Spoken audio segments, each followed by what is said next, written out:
Ladies and gentlemen, there's a new piece that has appeared in the Philadelphia Inquirer at Inquirer.com, and it's a very important conversation we need to have. It's entitled Lights, Camera, Crime: How a Philly Born Brand of TV News Harmed Black America. The piece's author is with us now from the Philadelphia Inquirer. Layla A. Jones joins us on Make It Plain. Layla, how are you? I'm good. How are you doing? Just fine. It's a pleasure to have you here with us. Good, good. Thank you for having me. So this is interesting. I think we all can acknowledge how the black community has always been portrayed, particularly by local TV. But you're making the case that this really got kicked off in Philly, didn't it? Yes, they actually both were created and invented in Philly. So there are two news formats that make up what we know as local TV news today. It's eyewitness news and it's action news. And those were things that didn't just always exist. They were made on purpose and they were both made in Philadelphia. So talk to us about that genesis, how that came to be. Was there and was the initial conversation to create news outlets that would portray the black community in a negative light? Well, that's an interesting question. Yeah. So, what happened was it was a multi-layered process that ultimately ended up in Black communities, kind of as usual, getting the short end of the stick. But it's funny, one thing that people always say anecdotally is that the news is all about making money, and that's why they cover certain communities certain ways.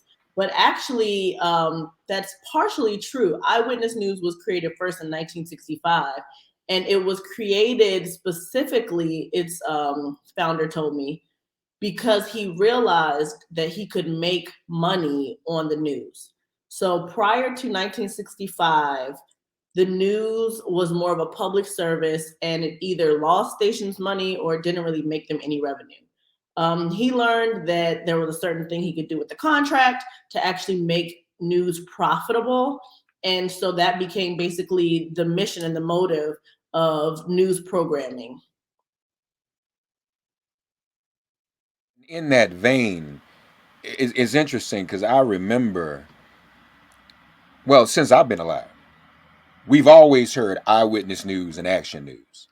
And it never really could probably didn't occur to anybody that came from somewhere. Right. Um, and well, what was it about Philadelphia though that ended up being ground zero for this creation? Well, the news director, he actually was at another station first in Cleveland, and there was some sort of contractual, network battle going on. So he really ended up in Philadelphia a couple years after that happened in 1965. And so I think he was just enterprising. He was from Pittsburgh, he was from PA, and he just happened to launch that format here. But after he did, and it shot the station Philadelphia's KYW TV Channel 3 to number one, the other news stations looked for an answer. And so that's why Philadelphia was able to be the genesis of these competing formats that kind of morphed into one, because they were competing for ratings and for revenue. And so Action News came out 5 years later at another Philadelphia station, and it was faster. I mean, we know how it is. It's like Yeah, 15, 20 second segments. right, right, right. And it did well. The creator of Eyewitness News thinks that Action News is what really started focusing on crime and portraying Black communities in a really episodic way. Yeah. So first there's eyewitness news, then there's action news originating in Philadelphia. Just to put a name to this, your piece focuses on an individual named Al Primo. Correct? He was that news director that first brought eyewitness news in, right? Yes, Al Primo. He is now 87 years old, and he actually still has a news program, a teenage news program. So he's still working. And so now, when it started, was it always a focus on crime? Did that go with it? Was the decision made? We can make more revenue. We can get more ads, but we've got to put this crime element in it, or when did the aspect of crime become primary? I believe different people will tell you different things about that. So, just kind of based on my reading, research, and talking to all these different people, I think that the first step in the local news creation was actually making it local. Before that, it really kind of focused more on national stories. He really created the whole local TV news idea to begin with. And so I think that meant you are zooming more on community issues and community happenings. And so I think naturally that did create a focus on crime or disaster or neighborhood improvement efforts. But I think that when Action News came out, they were seeking to be better, and by better that meant get more eyes on their program.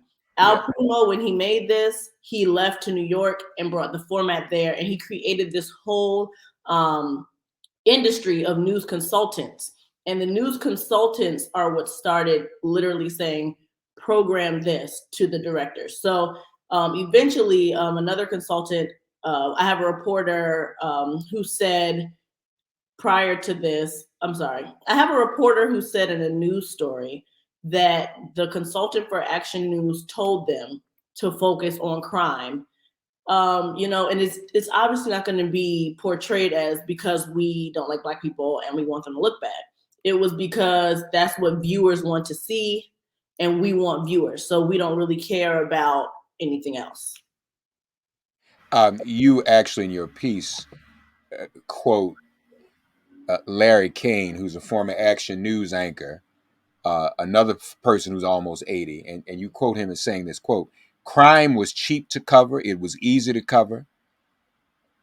You shoot the scene, you shoot the blood, you shoot victims wherever, whatever they got, and you can do it all in 20 seconds."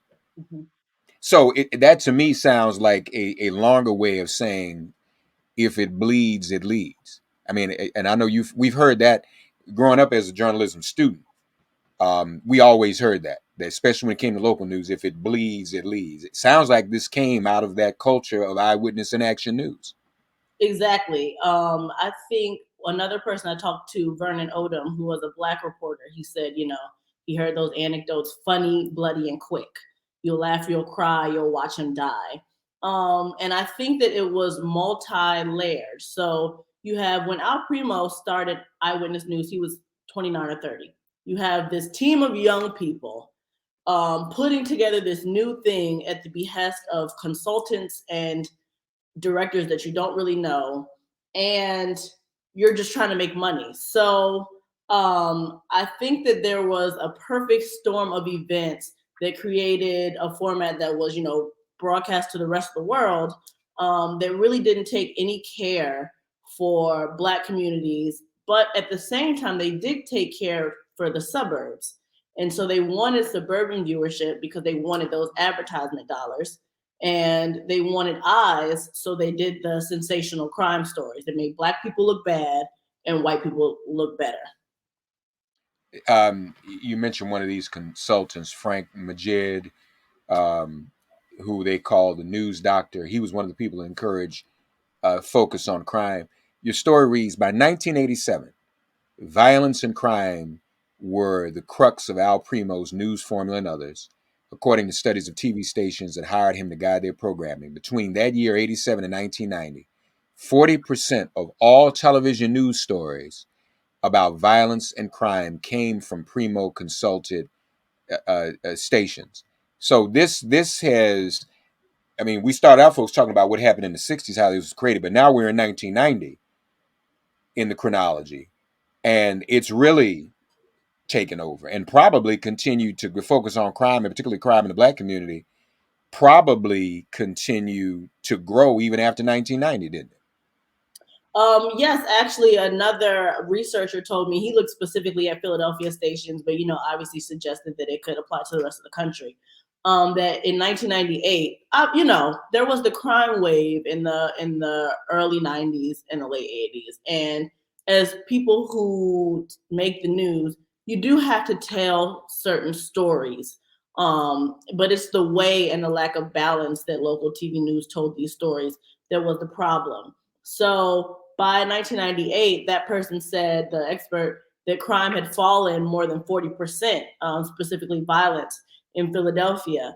But despite that change in violence, that improvement, the stories about crime and violence stayed the same. So it showed that the news was basically creating a narrative at this point that wasn't even true anymore. And what was their incentive? What was their reason? It was because they were looking for eyeballs, they were looking for money. And at this point, eyewitness and action news had become institutions. So we know that they're now difficult to change. And so obviously the different ways in which the black and white community were covered had an impact on how the black community is perceived, the stereotypes that exist about us as a community. Yeah. And then after a while, I mean, some of that even becomes internalized, doesn't it? I think definitely because one woman I spoke with, her name is Purple Blackwell. She has her own radio station, a community based one.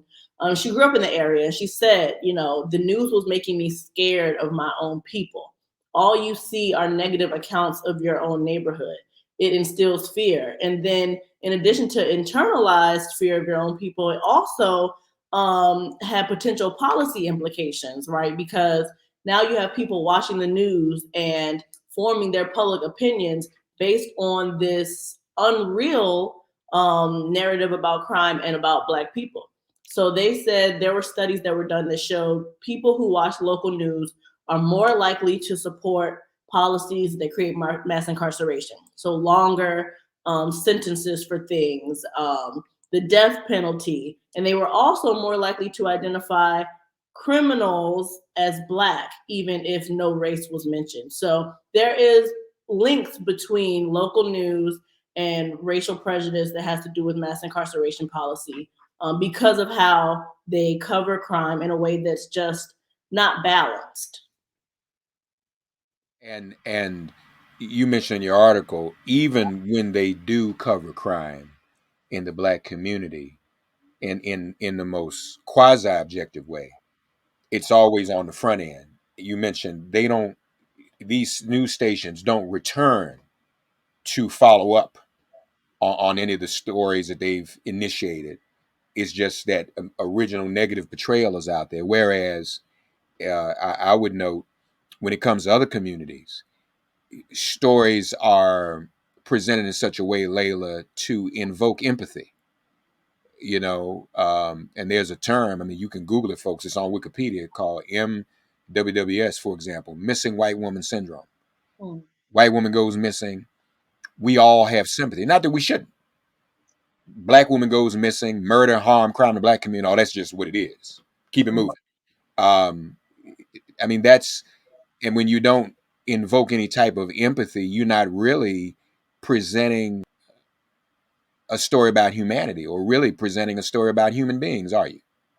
Right. It's really not objective, like you used that word. It's really not objective because if how can you treat one community completely differently and then treat the Black community in a different way? Obviously, you have certain standards that you know how to uphold when it comes to one group of people that suddenly don't apply when it comes to another. I think of in Philadelphia, obviously it's tragic when someone is shot and killed. That's never positive and it's always very difficult to cover. But there was a white young man who was shot and killed, and there were days and days of coverage about him as a person, who he was, what his hopes and dreams were. And in addition, his killer was apprehended. On the flip side, at the same time, I believe it was 3 young Black men were killed in that same period of time, and they didn't get the same profiles, they didn't get the same attention. So it was really laid bare how when people look differently, they're treated differently in the media. And you wonder again how all these things intersect. Your source, speaking of the talk show host you just talked about, speaking of it in invoking some fear and apprehension that's black on black. Does it, we know how police target African Americans, but then it's like both feed off of each other. If the media, police watch television, they're regular people too, they're citizens. So if you're a police officer and all you see on television is a community portrayed as violent and criminally prone, that affects your perspective on that as well. So it all feeds. And now I tell you, when I was teaching at one time and teaching a course in media, I used to talk about the power of suggestion. And when you say that to people first, like, they don't know what that means. So when I explain it, I said, this is the power of suggestion. When you're watching television and an Outback Steakhouse ad comes on TV, you weren't hungry. But as soon as that Outback Steakhouse comes on, you want something to eat. Or if you're listening to the radio, most people are listening to digital streaming platforms now. But it used to be when you listen to the radio station played a song that you did not like, but the radio station kept playing it, and within 2 weeks you start singing the song. That's the power of suggestion. So I used to say to people that was at play. See, what you did was write the article I had been talking about, but you actually wrote an article and were articulate about it. I wasn't as articulate. I was too lazy to write about it. But what I was saying back then was same thing with the portrayal of black folk in television media, in news media. And every night, 6 o'clock news, 10 o'clock news, leading off with um, black people are criminals, black people are criminals, and if you every day, 6 o'clock, 10 o'clock, every single day, black people are criminals, black people are criminals, black people are criminals, black people are violent, black people are violent, black people are violent. It becomes reality to whites, to blacks, and then you get crime bills Mm-hmm. and all that kind of stuff, right? I mean, and that was what was going on in the 80s and 90s, was it not? And then and I'll stop in a minute and let you respond, but do one other point. Let's stay in Philly for a minute. Philly had one of the most brutal mayors and police departments during that era.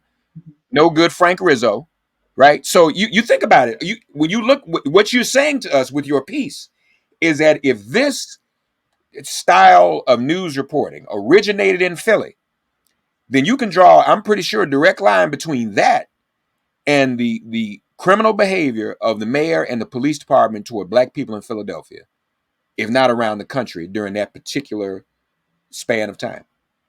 Wow. Wow.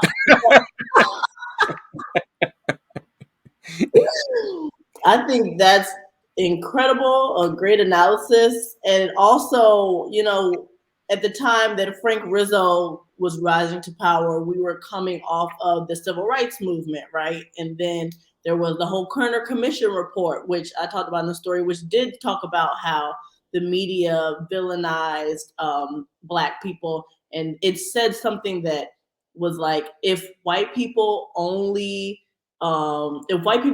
depiction of Black people was the media, they wouldn't be um, willing to accept them into society. Something along those lines, because of how badly Black people were portrayed. And so, I mean, basically, exactly. If you have people, it's proven that the media influences public opinion. Are police officers not members of the public? I wrote a story like years ago how the media killed Michael Brown. And it was just about how, because of media depictions of Black young men in particular as brutal, as criminals, the police saw him and immediately saw a threat. They didn't get to see a human being. And just to stay in Philly for a minute, not to say too much. I mean, what happened in '85 with the bombing of that whole neighborhood? What helps people be able to do that? The move bombing is when a certain community is portrayed in that way. Then you don't even think about, oh yeah, we can bomb that. We can just bomb these people. These just black folk. It wasn't just that they were moved; these were black people, and so blew up a whole neighborhood. Never before. Well, that hadn't happened. I shouldn't say never before happened in Tulsa, but the point is, this is what this does. So you've put this before us. Is this waning at all? Do we see any effort or way to address this or improve it or change this approach to news coverage? I think time will tell. about that. So I think that there are individuals and maybe nonprofit organizations that are on purpose trying to change those narratives. And I touch on that, especially in Philadelphia. There are a bunch of organizations who are training journalists and reporters, who are surveying them. I was just surveyed by Resolve Philly today, who want to give resources so that reporters know how better to report on communities and to not just drop in, parachute, tell a story, leave, and never come back. I think when it comes to mass media like the 6ABC, the CBS3, the Action Eyewitness News, we'll see if the things that they're implementing make a difference. For example, ABC rolled out race and culture reporters in 2021. So we'll see if it impacts things. But one thing I did want to say, addressing kind of what you spoke on before about the reality and how when the media breaks down what's real, it makes people be able to look at a community as if they're not human. One of the important things that I think the piece states and the experts told me was that, we do sometimes see white faces on TV and mugshots too. So, you don't want a white person to say, well, white people commit crime too, and they show that on TV. They do, but then they also show a block party, a festival full of white people. So you all get a balance that's not afforded. And it's not true, because in Black communities, we're also having block parties. We're also giving back to charity. We're doing all the same things, but those things aren't portrayed for us. So there's only one depiction, like you said. And to take it a step further, folks, let's think about it. That's one of the reasons why you had the success of shows like The Cosby Show. The Cosby Show was created as its original mission was to counter the negative portrayal that always existed about it. You could not turn on TV in the 80s and see really any positive imagery whatsoever of the African American community. This is not a commentary on Cosby's recent crimes. I'm talking about what we knew in. We only knew what we knew then. So what we knew was, and what everybody knew, was that there was nothing positive. So let's have a show of a Black family that's positive, that's not involved in crime. Then conversely, Layla, I would argue, you probably can trace the rise of the proliferation. I mean, there was always stuff like Perry Mason, you know. That was before Layla and I were born, but that's always out there. My mom watches it. Yeah, right. But the proliferation, how many different spin-offs of Law and Order have there been? And with that, the glorification and mystification of law enforcement against an ongoing criminal. Who decided that everybody wanted to see police shows and crime shows? There are more police and crime shows on television than any other genre of entertainment. All right. And I would hypothesize. I mean, we can't prove it. I bet if we did some more digging and research, you probably will, because you write for Philly and you all have the resources. I'm still too lazy.